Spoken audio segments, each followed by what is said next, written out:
네, 안녕하세요. 차트원상입니다. 자, 두산 에너빌리티 영상 찍어드릴 거고요. 일단은 장이 좀 많이 하락을 했죠. 코스피가 마이너스 4% 하락하면서 두산도 마이너스 6% 하락 마감했습니다.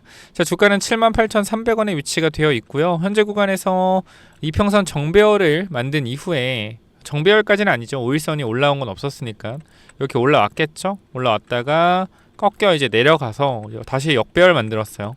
그래서 아무래도 많은 분들이 걱정을 하실 수밖에 없는 자리 같아요. 뭐 지금 자리 자체가 가장 좀 걱정이 많이 되는 자리죠. 왜냐면 지금 고점 대비해서 주가가 많이 하락을 했기 때문에, 그러니까 97,000원에서 저가 74,000원까지 내려왔다라고 마이너스 23%, 24% 하락했죠. 자, 그런데 일단 제가 먼저 주목을 해야 되는 거 주봉상 거래량도 먼저 봐야겠죠.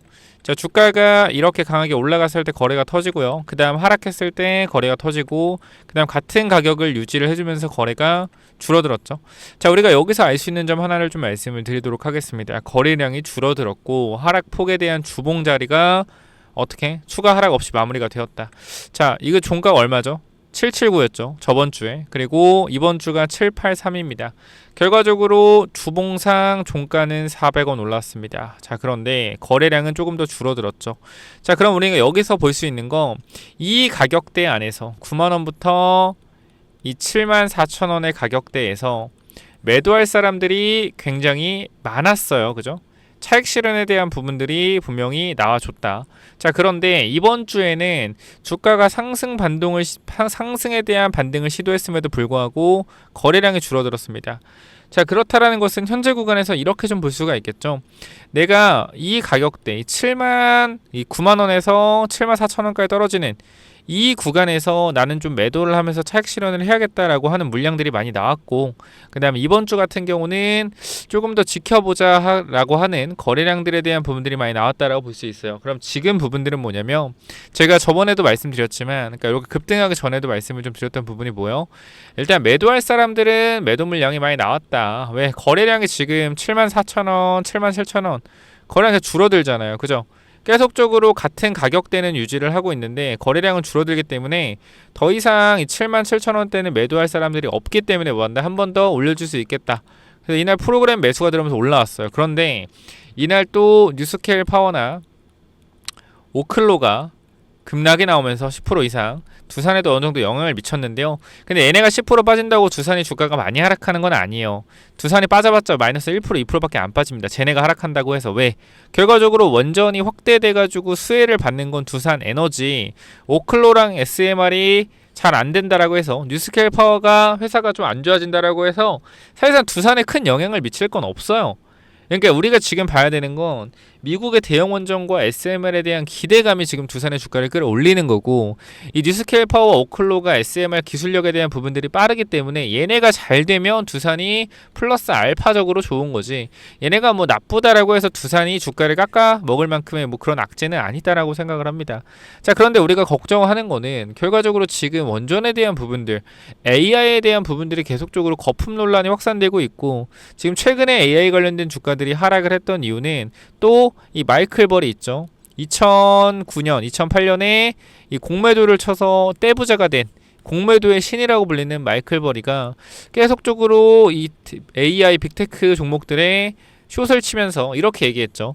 아, 근데 AI 관련된 장비들 칩, 그러니까 데이터 센터에 지금 블랙엘 들어가고 이제 또 루빈 들어가고 이럴 거 아니에요. 그러니까 지금 칩에 대한 개발 속도가 엔비디아 굉장히 빠른데, 결과적으로 굉장히 칩에 대한 개발 속도가 빠르고 칩에 대한 성장이 빠르면 이 데이터 센터에 들어가는 칩들도 교체를 빨리빨리 해야 되는 거 아니냐. 그럼 교체를 빨리빨리 하면 이 비싸게 산 칩들이 감가상각이 빨리 되는 거 아니냐. 감가상각이라고 하는 것은 뭐냐면, 내가 예를 들어서 여러분들 그렇게 보시면 돼요.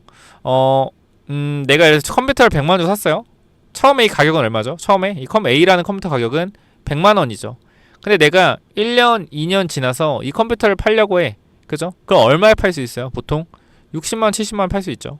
이 정도에. 그쵸? 왜? 안에 부품값도 있잖아. D램도 있고 이것저것도 있고 해서 성능도 그대로고, 뭐 2년 지났다 엄청 달라지는 건 아니니까. 그죠? 컴퓨터 자체가.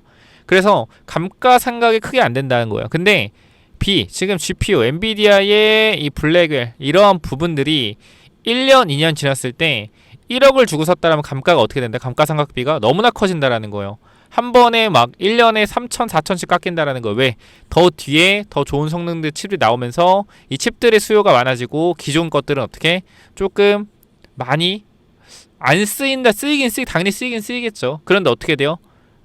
감가상각이 너무나 빨라질 거라는 거예요. 뒤에 왜? 뒤에 있는 제품들이 더욱더 좋은 게 너무나 빨리 치고 올라오기 때문에 이 전 칩에 대한 이 감가상각비를 강하게 매길 수밖에 없다. 이게 마이클 버리의 주장이에요. 자, 근데 제가 여기서 저 들어봤거든요. 근데 저 주장이 터무니없는 건 아니에요. 그렇게 생각한다. 터무니없다고 생각하진 않아요. 자, 그런데 제가 여기서 말씀을 좀 드리고 싶은 거는 애초에 그러니까 지금 빅테크들은 이 엔비디아의 GPU를 만약 1억 주고 샀다라고 하면 이거를 5년에서 6년 잡아요. 5년, 6년. 근데 마이클 버리가 주장하는 건 1, 2년마다 새로운 칩이 나오는데 감가상각을 1, 2년 잡아야 되는 거 아니냐.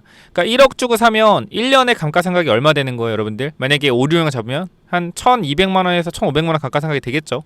요 정도가 5, 6년 잡는다라고 하면. 근데 만약에 1, 2년 잡으면은 아까 제가 얘기했듯이 감가상각이 3, 4천 돼야 돼요. 그러니까 손실이 커질 수밖에 없다는 회계상 감가상각비가 커지면서 비용이 많이 발생될 수 있다. 이익에 대한 감소가 일어날 수 있다라는 거죠. 근데 제가 여기서 이제 주장을 하는 건 뭐냐면 AI 칩이 만약에 이 GPU에 대한 부분들이 블랙웰이나 다음에 루빈이 빨리 1, 2년 만에 나와서 우리가 루빈을 쓴다고 하더라도 블랙웰을 버릴 거냐는 거예요. 아니 블랙웰을 버릴 거냐 아니잖아요. 당연히 블랙웰 너무나 좋은 칩이냐 지금, 그죠? 그럼 이거를 또 효율적으로 효과적으로 사용을 하겠죠. 당연히. 그쵸? 그렇고 그리고 이 감가상각이라는 것 자체가 그쵸? 정해진 회계 기준 자체가 없습니다. 아니 내가 봤을 때 이 기계는 우리 중소기업 가면은 우리 그냥 이렇게 쉽게 생각하자고요. 중소기업 가면은 공장에 설비가 30년 된 게 있어요. 30년 된 설비들이 있단 말이에요. 진짜 2, 3년 된 설비들. 저도 옛날에 뭐 공장 같은 데 가가지고 구경하고 그랬었는데 있어요. 이거 20년 된 게 있대. 그럼 사실상 이거를 1억 주고 샀다라고 하면 감가상각을 10년 잡았다라고 했을 땐 10년이 지난 2, 30년을 쓰고 있잖아. 그죠? 쓰고 있단 말이에요. 그죠? 그러면 결과적으로 이 부분들에 있어서 지금 마이클 버리가 얘기하는 부분들이 사실상 무조건적인 정답이 아닌 게 감가상각을 10년 잡아놓고 10년 썼으면 이거 기계 버려야 되는 거 아니에요? 쓸데없으니까. 그죠? 왜? 이미 다 감가상각을 해서 자산에서 빼버렸잖아. 그죠? 내 자산에서 빼버렸잖아. 유형 자산에서. 근데 결과적으로 아직 기계가 남아있잖아. 그럼 이건 뭐요? 회계상 뭔가 잘못된 거죠. 그러니까 감가상각이라는 것 자체가 저도 회계사는 아니에요, 당연히. 근데 주식 공부를 하다 보니까 감가상각이나 이런 걸 많이 생각을 해봤는데 감가상각이라는 것 자체가 일단은 너무나 보는 사람의 시각에 따라 다르다. 아, 나는 이거 5년 쓸 수 있을 것 같은데? 라고 했는데 다른 사람이 아니 너 그거 2년 쓰고 바꿔야 돼. 누구 맘대로요? 내가 회사 주인인데 나 5년 쓸 건데 감가상각 이거 1년에 20% 잡을 건데 기준이 없다라는 거예요. 기준이. 그렇기 때문에 마이클 버리의 주장 자체가 신빙성은 분명히 있다. 칩 수요가 빠르기 때문에. 근데 그 전에 칩을 버리는 것이 아니기 때문에 제가 봤을 때는 크게 신경 쓸 게 아니다. 근데 여기서 또 중요한 거. AI가 결과적으로 제가 계속적으로 말씀드리지만 이 블랙웰이 나오고 루빈이 나오고 계속적으로 엔비디아의 GPU 칩은 계속적으로 수가 쌓입니다. 10만 장, 20만 장, 30만 장, 40만 장 쌓입니다. 그쵸? 근데 GPU 칩 계속 중고로 팔리고 쌓이고 하면 뭐가 돼요? 지금 블랙웰에 대한 전력 수요가 어때요? 굉장히 많이 먹죠. 전력을 굉장히 많이 먹어. 근데 여기 루빈 나오면 더 큰 전력을 먹겠죠. 그쵸? 근데 지금 엔비디아의 칩이 매년 출시가 되면서 칩들이 쌓인단 말이에요. 그럼 그 고성능 칩에서 나오는 그 전력을 감당하기 위해서는 더 큰 전력이 필요하단 말이죠. 그럼 우리가 여기서 딱 하나입니다. AI가 버블이 아니다. AI가 결과적으로 지금 구간에서 더욱더 커질 것이다 라고 하면 전력에 대한 부분들은 무조건적으로 더 커져야 된다. 그걸 알기 때문에 미국도 어떻게 하는 거예요? 원전을 늘리는 겁니다. 지금 또 어떤 얘기가 나오냐면 폐쇄된 원전에 대해서 재가동 준비들을 하고 있다라는 얘기가 나오고 있습니다. 그죠? 자, 근데 여기서 우리가 생각을 해봐야 되는 부분들이 있어요. 폐쇄된 원전을 재가동할 거라서 단기적으로 원전에 대한 증가 수요가 크지 않을 거다라는 얘기가 있는데 폐쇄된 원전을 돌리더라도요, 여러분들 문제가 분명히 생길 가능성이 존재하고요. 폐쇄된 원전을 돌릴 때. 그리고 신규적으로 원전에 대한 성능, 그죠?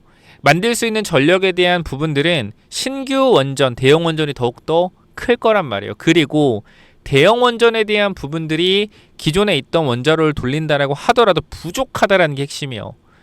제가 요거 보여드렸죠. 메타. 자, 여기 보면 메타, 미국 AI 데이터 센터 등에 3년간 880조 투자한다. 근데 핵심이 뭐냐면 메타는 자신들이 직접 투자를 통해 수억 달러 규모의 전력망이 신설되거나 개선됐으며 신규 전력 15기가와트를 전력망에 추가했다. 이거 몇 개요? 대형 원전 15개입니다. 대형 원전 15개예요.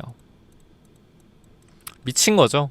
빅테크 기업 하나가 이렇게 돌릴 거라는 거예요. 그럼 여러분 상식적으로 전력에 대한 부분들이 계속적으로 중요하다라고 나오고 있으나 여러분들이 생각을 못하는 건 뭐냐면 제가 이 얘기를 두산에너비티 14,000원부터 했어요. 진짜로 14,000원, 15,000원부터 이 얘기를 했단 말이야. 이거 왜 그런데 일단 보여드릴게요. 보여드리고 설명을 해야 여러분 믿을 것 같거든요. 자, 봐봐요 여러분들. 제가 작년부터 찍었습니다. 작년부터. 날짜 보이시죠? 작년 4월 28일, 4월 30일. 자, 썸네일을 보세요. 썸네일 뭐요? 썸네일 뭐요? 4월 쓸어 담을 준비해라. AI 주도주라고 보이죠? 그쵸? AI 주도주. 자, 그리고 뒤에도 볼게요. 뒤에도 제가 뭐라고 말씀드렸습니까? 여기서도 마찬가지. 자, 남들이 조용할 때 매수해서 계속 떠들 때 매도해야 수익 날 수 있다. 이렇게도 말씀드렸죠. 원전주 왜 안 보냐? AI 전력 플러스 수주. 계속 말씀드렸습니다. 이게 언제요? 작년 4월이라는 거예요. 작년 4월. 작년 4월이란 말이야. 작년 4월. 이때부터 계속 두산 찍으면서 말씀드렸잖아요. 두산. 얼마입니까, 여러분들? 얼마야? 작년 4월에. 얼마요? 여기에요. 여기란 말이야. 얼마요? 이 16,000원, 17,000원대네. 그죠? 그리고 이때도 기회 있었죠. 15,000원대. 체코 원전 관련돼서 기회다. 체코 원전이 중요한 게 아니라 AI 전력 수요가 중요한 거다. 이때 당시도 몇 배 올랐어요? 몇 배? 7배 올랐어요. 따지고 보면 15,000원부터 저가 잡았다고 하면. 그죠? 근데 이렇게 얘기해서 7배 올랐는데 제가 지금 무슨 얘기예요? 똑같은 얘기 아직도 하고 있어요. 왜? AI 버블이 아니라고 생각을 하기 때문에. 지금 당장은 나중에 터질 수 있겠지만 지금 단기적인 이러한 조정들은 저는 기회라고 생각을 해요. 그러니까 지금 구간에서도 신규 진입에 대한 부분들이 가능하다고 생각을 하고, 하지만 이렇게 강한 양봉들이 나왔을 때 단기적으로 분할 익절에 대한 대응을 해야 된다. 마찬가지. 지금 제가 괜찮다고 하지만 또 올라가서 강하게 올라가면 저 또 분할 매도해야 된다고 얘기를 할 거예요. 이건 변함이 없어요. 그렇기 때문에 사실 저는 여러분들이 뭐 어떻게 생각할지 모르겠지만 19,000원부터 96,000원까지 끌고 올라오면서 이미 7배가 올라가고 내려온 상태에서도 아직도 괜찮다라고 얘기하는 거는 제가 거짓말일까요? 거짓말일까요? 그러니까 저는 항상 조심은 해야 된다고 생각을 해요. 근데 우리가 이 두산 에너빌리티에 몰빵하는 사람들이 굉장히 많은 것 같아요. 몰빵. 근데 제가 계속 말씀드리지만 몰빵은 15,000원, 2만원대 몰빵하든지 했어야죠. 왜 도대체 7만원, 8만원 올라와서 몰빵을 합니까? 9만 올라가서 왜 몰빵을 하는 거예요? 왜? 막 1억, 2억씩 왜 사요? 왜? 지금까지 왜 사? 더 갈 것 같으니까 샀겠죠. 그죠? 근데 주가 빠지니까 뭐요? 이제 안 갈 것 같다는 거예요. 그러니까 전 여러분들한테 정말 이 팩트로 한번 두드려 패고 싶어요. 죄송한데 정말 지금 두산 힘들어 하시는 분들 분명히 많은 거 알고 있는데 제가 정신 차리게 한마디만 해드릴게요. 여러분들이 9만원, 10만원, 9만원, 97,000원대에 두산을 매수했던 이유는 왜 매수했습니까? 10만원, 15만원, 20만원 갈 것 같아서 매수를 했죠. 근데 지금 주가가 78,000원이에요. 근데 지금 너무 힘들어요. 지금 너무 버티기 힘들어하고 죽을 것 같아요. 왜 그래요, 여러분들? 지금 왜 그런 생각이 들어요? 왜? 왜? 간단하죠. 주가가 밀렸으니까. 회사는 2주 동안 크게 변한 게 없어요. 이 2주 동안 회사는 변한 게 없습니다. 근데 여러분들이 9만원에 들어와서 갈 거라고 생각했는데 주가가 2주 만에 빠지니까 여러분들의 마음은 2주 만에 변한 거예요. 이럴 거면 투자하지 말라는 거예요. 큰 금액 투자하지 말아라. 왜 도대체 그렇게 투자하시냐는 거예요. 지금 저가 부분에 노는 거 많잖아요. 뭐 있어요, 여러분들?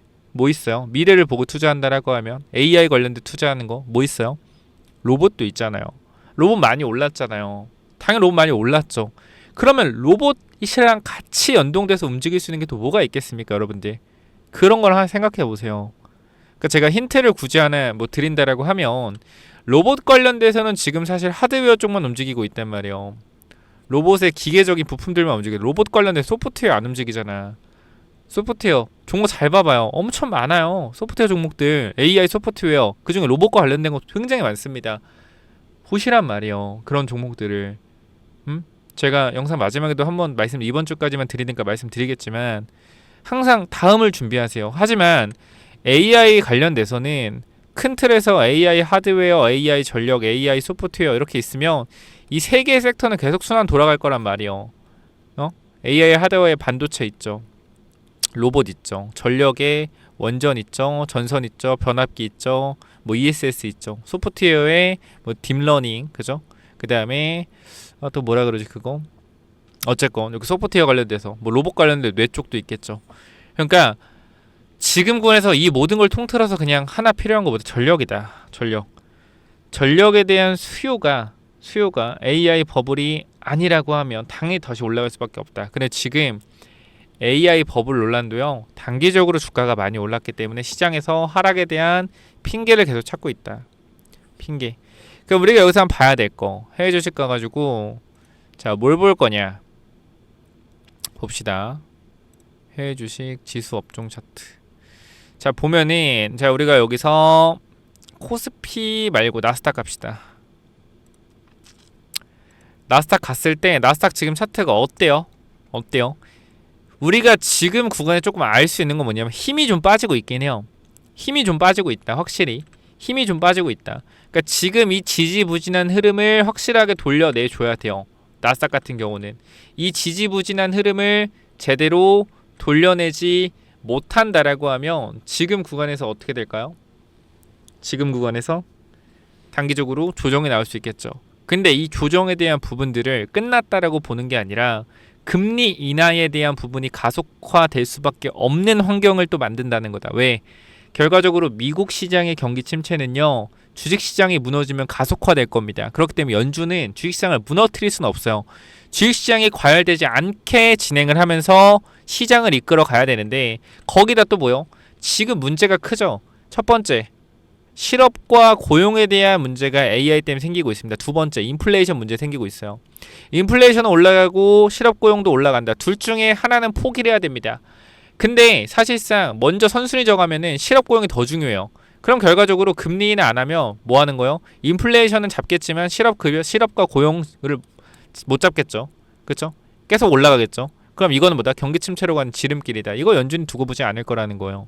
그렇기 때문에 단기적으로 시장에서 조정에 대한 핑계를 만들어 가면서 FOMC에서 금리 인하를 시작하면 다시 한번 주가는 올라가겠죠. 그렇기 때문에 지금 과열에 대한 부분을 시키고 있는 중이다. 그래서 우리가 나스닥에 대한 부분들이 추가적인 상승이 나올 거를 생각을 해보자라는 거다. 그쵸? 그래서 하락 나오면 어떡해요? 하락 나와도 12월 보고 기다려야죠. 지금 구간에서는 우리가 일봉은 단기적인 흐름이고 주봉은 중기적인 흐름이잖아요. 그럼 우리가 지금 나스닥을 딱 봐봐. 중기적인 흐름에서 이런 건 이상이 있다라고 볼 수 있겠죠. 근데 이거 이상이 있습니까? 중기적인 흐름에서 이런 흐름이 아닌데 지금 이상이 있습니까? 이상 없죠. 그렇죠? 그렇기 때문에 요거까지 일단 중기적인 흐름 봤을 때 이상 없고, 월봉에서 흐름 봐도 뭐예요? 흐름 봐도 이상 없다라는 거예요. 현재까지는. 그렇기 때문에 너무 걱정하지 마시고, 현재 구간에서 어쨌건 제가 도움을 드릴 수 있는 부분은 다 도움을 드릴 거니까 좀 천천히 대응해 보시기 바라고요. 제가 원래 이 텔레그램 방의 입장을 도와드리고 있는데 인원이 꽉 찼어요. 지금 9,100명 정도 들어왔는데 인원이 꽉 찼는데, 제가 여기서 또 종목에 대한 부분들, 우리가 바이오 종목도 계속 제가 말씀을 드렸던 종목 중에 지금 제일 가는 게 사실상 에이벨 바이오죠. 분할 익절을 했음에도 불구하고 아직도 70주가 남아 있는데 수익은 어때요? 174%입니다. 그쵸? 평단가도 그렇게 싼 편도 아니에요. 2만원부터 계속 매수 타이밍 잡아왔고, 평단가에 대한 저는 늦게 여러분들한테 난 이거 근데 진짜로 저 1,000만원이라도 사야겠어요. 이때 1,000만원 살 테니까 정말 같이 한번 잘 해보자 라고 해서 이때 들어오신 분들도 3배 수익이라는 거예요. 그래서 어쨌건 이런 종목들 또 공유를 드릴 거고, 텔레그램 방은 제가 초대를 못 해드리지만 현재 구간에서 여러분들과 함께 대응에 대한 전략 부분, 요 부분들은 제가 연락을 늦게 드릴 수도 있고 못 드릴 수도 있습니다. 솔직하게 말씀드릴게요. 그러나 제가 최대한 연락 빨리 드릴 거니까 혹시나 두산 대응이 필요하다 라고 하시면 위쪽에 번호 하나 남겨놓을게요. 010-845 몇 번이죠? 9501. 자, 010-845-9501. 자, 여기로 간단하게 뭐라고 남기면 돼요, 여러분들? 간단하게 두산이라고 남기시면 제가 추가 매수 타이밍 또 혹시나 밀리면 잡을 거거든요. 매수 타이밍 잡을 거고요. 또 올라갔을 때 이렇게 이때도 1분의 1 우리가 대응을 했죠. 또 정고점 뚫고 강한 상황 나왔을 때 비중에 대한 부분들도 조절을 할 겁니다. 이 부분들 절대 놓치지 마시고 같이 잘 대응해보자, 제가 강조를 드리겠습니다. 그렇기 때문에 반드시 여러분들 구독, 영상이 도움됐다, 구독, 좋아요, 댓글 정말 큰 힘이 되니까 꼭 눌러주시고 위쪽에 번호 010-845-9501, 자 여기로 두산이라고 두 글자 남겨주셔서 꼭 대응하시고요. 추가적으로 제가 여러분들한테 엔비디아 관련된 로봇주, 계속 아까도 말씀드렸지만 소프트웨어죠. 소프트웨어 관련된 로봇주, 국내 로봇 황제주 하나 말씀을 드립니다. 요거 이번 주까지예요. 지금 15일이고 토요일 오후 2시인데 요거 제가 딱 이번 주 일요일 정도까지만 드리고 마무리할 겁니다. 왜? 11월 19일 엔비디아 실적 발표니까 이 전까지 딱 대응을 하고 말 거고요. 상승에 대한 탄력에서 상승과 지지에 대한 부분들을 받고 있는 지금 이 자리거든요. 그래서 또 매수 타이밍이라고 생각을 합니다. 여기까지 말씀드리고 마무리할 거고요. 여러분 정말 주말 잘 보내시고 큰 걱정하지 마세요. 제가 봤을 때는 주봉을 봤을 때도 큰 움직임에서 이상 없고요. 월봉을 봤을 때도 큰 움직임에서 이상이 없다라는 거 다시 한번 강조드리면서 여기까지 하고 마무리할 거고요. 두산 남기셔서 반드시 대응에 대한 부분들 고민해보시고 추가적으로 엔비디아 관련된 황제주, 이거는 또 뭐냐면요, 이 황제주가 뭐냐면요, 여러분들 자 잘 봐봐요. 요거 집중하셔서 보셔야 됩니다. 정말 중요한 내용이요. 자, 우리가 지금 주가 이 회사의 차트의 주가가 어떻죠? 이 회사의 차트가 우하향이에요. 우하향, 그죠? 좋지가 않습니다. 이런 종목은 뭐예요? 사면 안 되죠, 그죠? 사면 안 되는데, 자 이게 지금 엔비디아 관련된 로봇주란 말이죠. 근데 움직임 한번 보게 되면 여러분 어때요? 지금 구간 박스권이죠. 박스권. 자, 박스권인데 어떤 흐름이 나오고 있냐, 여기 빨간색과 초록색깔 선이 224, 301 장기 이평선입니다. 자, 이 구간을 계속적으로 뭐요? 계속적으로 이탈한 이후에 저항을 맞고 있죠. 저항, 그죠? 마찬가지 지금도 뭐요? 저항을 맞고 있어요. 그럼 이게 좋은 흐름이냐? 아니죠. 근데 잘 봐봐요. 여기서 저항을 맞고 쭉 밀렸는데 지금 봐봐요. 저항을 맞고 밀렸다가 요 빨간 색깔 초록색 선 어떻게 해요? 위로 넘어가죠. 그죠? 위로 넘어가요. 넘어간다면 어떻게 돼? 여기서 지지를 받고 있어요. 자, 이거는 무슨 말이냐, 큰 추세에서 하락을 하던 이 흐름들을 뭐하고 있다? 돌려내고 있다라는 거예요. 그래서 이 돌려내는 하락 매집 후의 상승 추세의 전환점에서 잡게 되면 주가가 어떻게 되죠?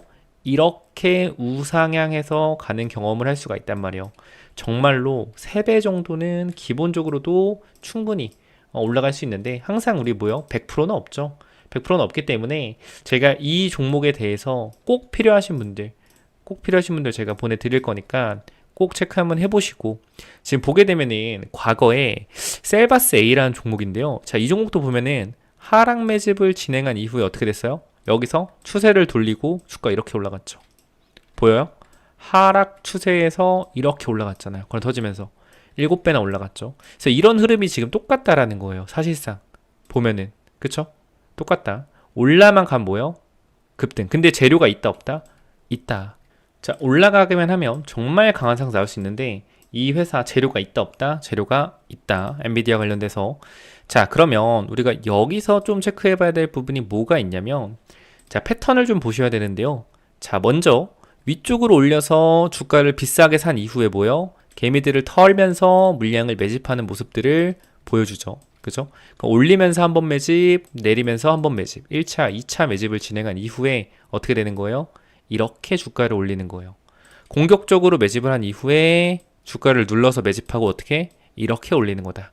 패턴은 조금씩 다르죠. 올렸다가 빼고 어떻게 이 박스를 크게 치고 나서 이렇게 올라가는 경우가 있겠죠.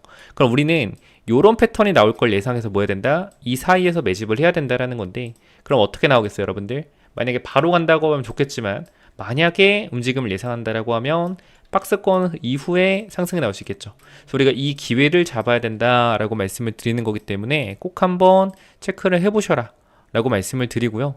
자, 그리고 우리가 한 번 더 말씀을 드리면 제일 중요한 게 뭐예요? 제일 중요한 게 바로 추세를 돌려내는 흐름이 나왔냐 안 나왔냐입니다.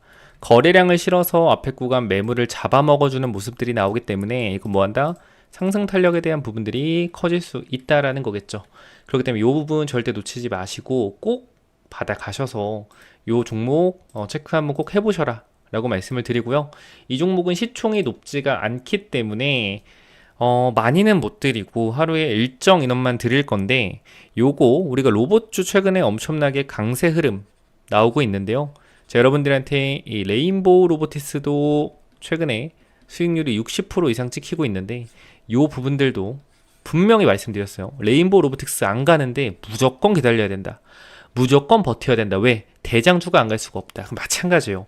엔비디아 관련된 로봇주인데 갈 수밖에 없겠죠. 다만 뭐요? 시간이 필요하겠죠. 그래서 그 사이에 여러분들이 반드시 매집을 하시기 바라고요. 010-845-9501 구독자님들께 전달 드릴 거니까 꼭 이쪽으로 황제라고 남기시면 전달 드리도록 하겠습니다. 자, 여기까지 하고 마무리하겠습니다. 감사합니다.